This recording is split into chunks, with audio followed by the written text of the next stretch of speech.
Hey everyone, welcome back to the channel. Today I have my wife's X5 in the garage behind me here. Today we're going to be hunting some more water leaks in it. I have a video up for the sunroof drains. I'm going to put a link to that in the description. If you're having issues with your sunroof drains, you can watch that and see how we went about fixing that. But even after fixing that, we're still getting some water in the rear hatch area. I'm going to show you a couple other areas of entry that are known to be problematic on these cars. So hopefully we get this all shored up and we have no more water entering the cabin. All right, so I'm going to start here and show you where we have our water entry problems. Driver's side rear hatch, you pull this, and then I was cheating. I was looking earlier. There's usually pins in here. Pop them up with a flathead, get a needle nose and pull them out, or a panel retainer remover, but I just have it sitting in there. Right down there, that's Lake Bavaria. Not good at all. I had some damper things in here that catch water, and it did, and it's overflowing. So I'm gonna start by getting all the water out of the vehicle, and then I'll show you the couple problem spots we're looking at. Okay, so the first problem spot we're gonna look at today is where the wires enter the rear hatch area. You have like a grommet coming through on both sides. That's the driver, that's the passenger. And we'll start here on the passenger side. You can feel how that's tight up there. And also where it meets the body, there's not really any gap there. You can kind of wiggle it. I mean, obviously it moves, it's rubber, but there's not really any gaps and it fits flush with the body.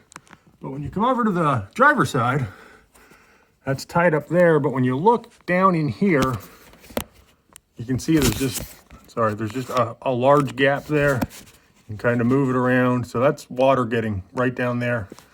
And coincidentally enough, the spot that we have issues on this car is only on the driver's side. So if you go ahead and pull this up, see there's just little plastic tabs that hold it in place, and the wiring runs through there. So what we're gonna do today is we're gonna put a bead of silicone around there on the metal so we can slide that grommet in, and even right there just fixed it. It seems to fit better, so maybe just vibrate it out over the years. But we're still going to add a bead of silicone there just for some extra sealant. So you do want to try to get up here with a rag, wipe the surface down, clean up the mounting surface a little bit before you apply your silicone. Let's say I just ran a bead around there, nothing super fancy or anything, but it'll do the job. So that's all you want to do. Make sure you're creating a seal around where the rubber meets the metal body panel. Okay, now that we sealed up the grommet to the hatch, we're going to come over here, back into the fender well here. We're going to take out the driver's side tail light because there's a gasket on there that's known to leak. There is 3 8mm you need to take off. One here, one up top right there. And I don't know if you can see it very well behind that green wire. One back there. So we're going to slide this out and then change the gasket.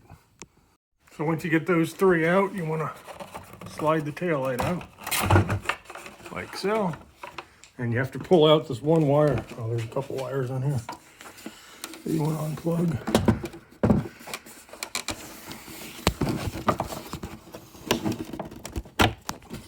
So you just unplug that main one, and then you're good.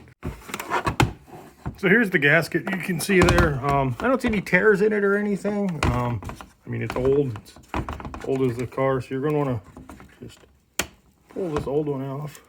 I think we need 2 hands for this.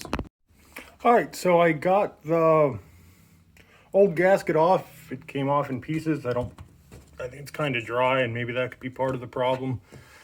But you can see how I got it off, but there's still some residue on here. You're going to want to clean this light up before you install your new one, and that's what I'm going to do right now. All right, so I went and cleaned up the tail light housing there where the gasket. You can see there's not really any old pieces left. Couple ways you can do it. What I did is I started with a razor blade trying to peel it off, and it just wasn't working very well, and I didn't want to get to the point where I was trying to get down a little deeper and putting little divots in the tail light. So I ended up just spraying Goo Gone on a rag, and for the stubborn spots I sprayed some Goo Gone on the housing and let it work, and that stuff's amazing. So after I did that, I did spray some Simple Green on a rag and wipe the tail light down just to get any residual Goo Gone off, so we're not eating away at the new adhesive. So there's the 2 gaskets side by side. The new one's a one-piece design, the way it should be. And it's adhesive backed. So what you're going to want to do here is obviously pull the adhesive off, but make sure it fits. And it fits on the housing like that. Fits down over the...